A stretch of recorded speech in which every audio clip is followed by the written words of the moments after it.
This will be my Outlander character profile on Captain Ezekiel Richardson, aka Michael Callahan. As always, if you are looking to avoid spoilers from the books or the TV show, please do keep on scrolling.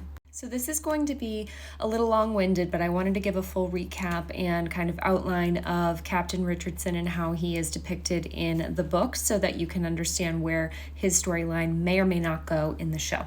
So we are first introduced to Captain Richardson in An Echo in the Bone, and it's actually the first chapter of An Echo in the Bone, where William is meeting with the Mackenzies, Bree and Roger and the kids, for the first time along the banks of the kind of like harbor area in Wilmington, North Carolina. When he leaves them, he meets with Lord John, who tells him that they are going to be having dinner that evening with a Captain Richardson.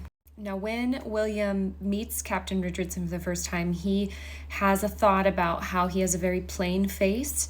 If you saw him and then had to pick his face out of a crowd 2 minutes later, you wouldn't remember what he looked like. And this is a consistent theme.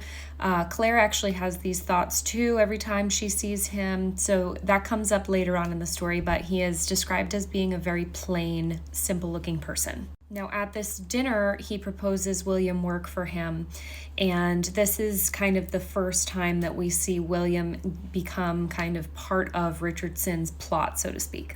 After he asks William to serve as a messenger for him, William actually receives a letter from Hal, who warns against this because he knows Richardson is kind of a shady person and doesn't necessarily want William to get involved with him. But William does carry out the message and mission for him, and the next time that William runs into Richardson, he informs him of a man named Dennis Randall Isaacs, who I did a character profile on earlier. Now, this is the son, as explained, of Captain Jack Randall and Mary Hawkins, but in reality, as we know in the show, it's actually the son of Blackjack's brother, Alexander Randall, and Mary Hawkins.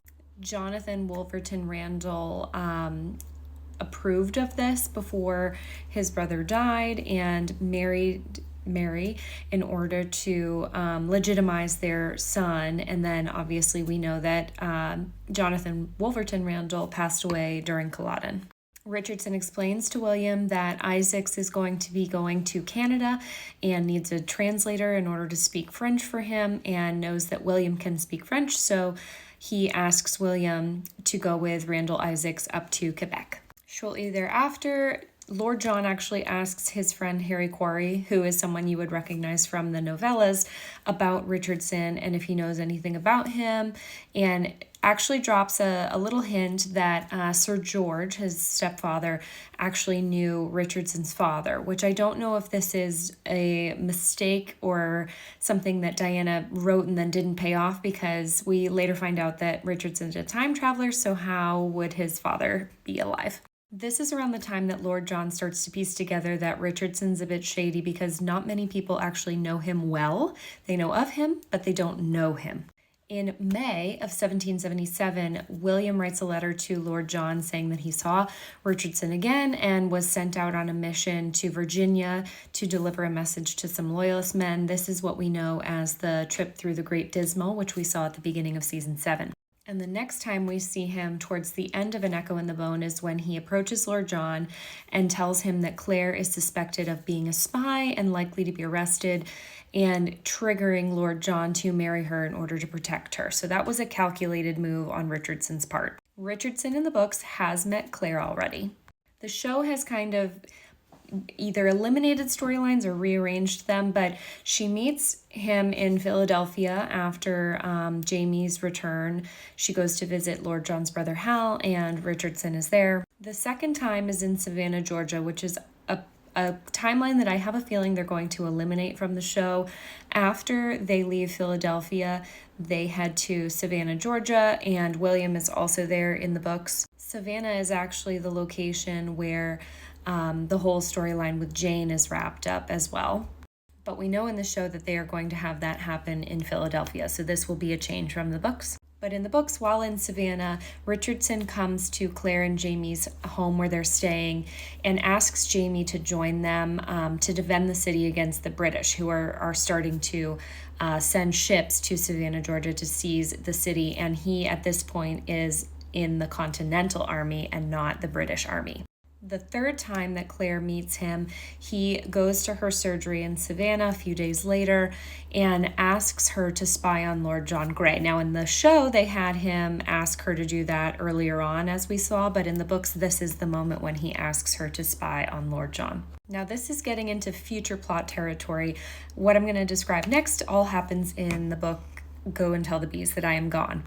In the books, it's insinuated that he may be connected to the Benjamin Gray storyline. Benjamin Gray is one of William's cousins.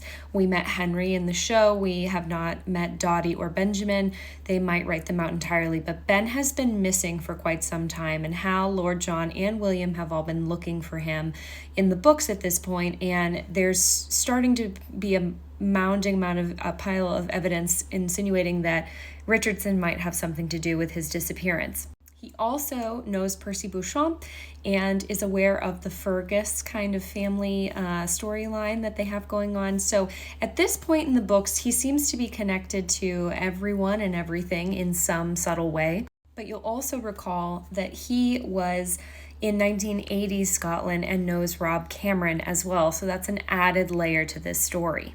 In episode 14, we get the reveal right here that Mike Callahan is Ezekiel Richardson. If you were a book reader in the show, it's not as obvious. And his connection to Rob Cameron is kind of twofold, because Rob Cameron's main motivation is to go after Jemmy so that he can get the gold. And we know that Rob Cameron has read the Time Traveler's Guide that Bree and Roger wrote, so he also knows that Bree and Roger are time travelers. Rob Cameron and all of his men are part of the Scottish National Party, which is the same one that Galis Duncan was a part of. And so Callahan could be coming after the Fraser family for two separate reasons here, which the books have kind of started to lay out in Go and Tell the Bees. Now, the first could be that he simply wants to go back in time to get Jemmy and Mandy, as he now knows that they are time travelers. When Brianna first gets back to the Ridge at the very beginning of Bees, she explains to Jamie why they ended up coming back in time, and after telling him all of the stories about Rob Cameron and his men, Jamie warns her that there's very likely going to be someone who will come back and find them in the past because they know what they are as time travelers. Now, Richardson in the books also expresses a different motivation for going back in time, and that is in part to stop the Americans from winning the Revolutionary War. Now, in my opinion, he could be using flipping the American Revolution and the outcome as a cover story for going after the Jacobite gold, in which case he could be doing this alone. But if his actual intention going back in time is to change the outcome of the war, he would very likely need to have people working with him in order to achieve that. Now in Bees, we have a scene where Dennis Randall Isaacs returns and is with William and tells him that Captain Richardson plans to reveal Lord John as a sodomite. And later still, we find out that Randall Isaacs has seen Richardson in Charlestown, and he is now officially aware that Richardson is a turncoat. The third time that William and Dennis Randall Isaacs see Richardson, it's clear that they are trying to get William to continue to help them with their cause. And at this point, Richardson actually threatens the information about William's true parentage as a way of leveraging him to obey. And he also lets William know that he is very much aware of who Brianna is and that she is his sister. William is spooked by this and actually writes Bree and Roger a letter and includes a sketch of Captain Richardson in that letter. And when Brianna reads it and sees the sketch, she recognizes him as the man who came to their house at Lallybroch as an archaeologist, and then also the man that she pulled the head covering off of while escaping the house after Rob Cameron attacked them. Brianna can tell that he likely had plastic surgery because his ears are lopsided, and that would explain how he is so plain looking. And since Brianna and Roger have met him in the future, he likely had this done so that they would not be able to identify him in the past. At the end of Bees, he is holding Lord John captive on board a boat in order to convince Hal to not give a speech at the House of Lords. And that is because he has identified a few key people who have changed the trajectory of the war, and he is trying to target them in order to change the outcome of the war. There's a lot more to this, but at the end of the book, William ends up going to Jamie for help in order to retrieve Lord John from Captain Richardson, so we'll have to see what happens.